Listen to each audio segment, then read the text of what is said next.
به نام خدا. داستان مارگیر و اژدها. روزی روزگاری مردی بود که مار می‌گرفت. او به کوه و صحرا می‌رفت یا در خرابه‌ها و جاهای دیگر دنبال مار می‌گشت. وقتی ماری پیدا می‌کرد آن را می‌گرفت و داخل جعبه‌ای می‌انداخت. بعد به شهر می‌رفت و در میدان شهر معرکه می‌گرفت و مار را از داخل جعبه بیرون می‌آورد و به مردم نشان می‌داد. مردم دور او جمع می شدند و مرد مارگیر با مار بازی می کرد. سرش را می گرفت، دمش را می گرفت و به این ترتیب مردم سرگرم می شدند و بعضی ها هم سکه‌ای به مارگیر می دادند. این کسب و کار مارگیر بود. روزی از روزها مرد مارگیر به دشت و صحرا رفته بود و دنبال مار می گشت.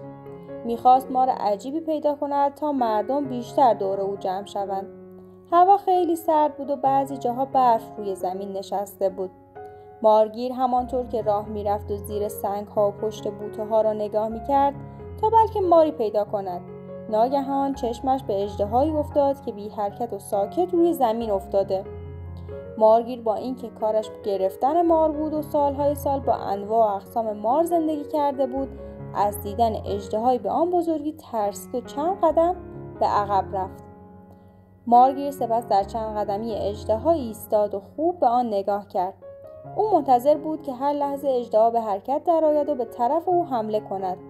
اما چند دقیقه‌ای که گذشت مارگیر دید که نه، اژدها اصلا تکان نمیخورد. کم کم دل و جرأت پیدا کرد و قدم به قدم به اژدها نزدیکتر شد. چشم‌های اژدها بسته بود و کوچکترین حرکتی نمیکرد. مارگیر با چوبی که در دست داشت ضربه‌های آهسته‌ای به اژدها زد. اما اژدها تکان نخورد. مارگیر که ترسش ریخته بود جلو رفت و از نزدیک به اژدها نگاه کرد. حتی بر پوست بدن آن حیوان دست کشید.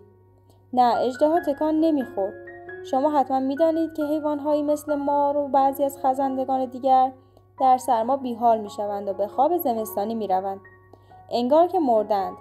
اژدهای قصه ما هم در سرما به خواب زمستانی فرو رفته بود. اما مرد مارگیر که این چیزها را نمیدانست فکر کرد اژدها مرده است. در یک لحظه نقشه‌ای کشید و فکری به سرش زد و با خود گفت: آخ جان، چه شانسی آوردم. این اژدهای مرده را برمی‌دارم و با خود به شهر میبرم و به مردم میگویم که ای مردم، این اژدهای وحشتناک را من کشتم و حالا جنازه‌اش را آوردم تا به شما نشان بدهم. مردم هم دورم جمع میشوند و پول زیادی به من میدهند. و نکته دیگر این که فکر میکنند من چه مارگیر شجاع و نترسی هستم که اژدهایی را کشتم. با این فکرها مارگیر اژدها را دنبال خود کشید و به شهر برد. در بین راه هزار جور فکر و خیال کرد. او واقعا مارگیر با تجربه بود و حتما میدانید که گرفتن مار کار هر کسی نیست و مار میتواند با نیش زدن آدم را بکشد. اما مارگیر قصه ما که خیلی راحت مارها را میگرفت، با دیدن اژدهای به آن بزرگی هنر و تجربه خود را فراموش کرد و میخواست به مردم دروغ بگوید و وانمود کند که هنر بالاتری دارد و اژدهایی را گرفته است. به این ترتیب مارگیر با اژدها وارد شهر شد. در کوچه های شهر جلو رفت و همانطور که راه میرفت با صدای بلند فریاد میزد: ای مردم، بیایید ببینید چه آوردم. بیایید و تماشا کنید. بیایید ببینید چه اژدهایی شکار کردم. آی مردم، تا حالا اژدها دیده اید؟ اگر ندیده اید بیایید و از نزدیک آن را ببینید. بله، مارگیر این حرفا را میزد و فریاد میکشید.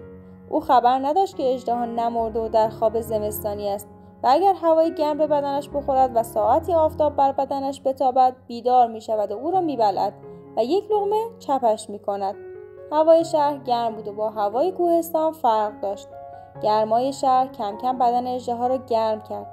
وقتی مارگیر کنار رودخانه بزرگ شهر رسید، جای صاف و پهنی را انتخاب کرد تا مردم بتوانند دورش جمع شوند و او برایشان معرکه بگیرد. مردم هم که شنیده بودند مارگیر اژدهایی را با خود آورده، همه دوان دوان به طرف رودخانه دویدند. کم کم عده زیادی از مردم شهر دور مارگیر و اژدها جمع شدند.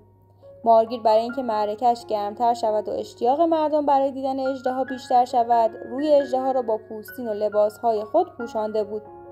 این کار هم کمک کرد که اژدها بیشتر گرم شود و زودتر از خواب بیدار شود. وقتی مارگیر به جمعیت نگاه کرد و دید که حسابی دورش جمع شدند، به طرف اژدها رفت تا پوستین و لباسهای دیگری را که روی آن انداخته بودند بردارند و اژدها را به مردم نشان دهد. همین که مارگیر به طرف اژدها قدم برداشت، ناگهان متوجه شد که پوستین تکان می‌خورد. بله، اژدها بیدار شده بود و می‌خواست حرکت کند. مارگیر پوستین را از روی سر اژدها برداشت. در همین لحظه اژدها دهان بزرگش را باز کرد تا مارگیر را ببلعد. مردم از ترس پا به فرار گذاشتند و جیغ زنان از معرکه دور شدند. اما مرد مارگیر که نزدیک اژدها بود فرصت فرار پیدا نکرد.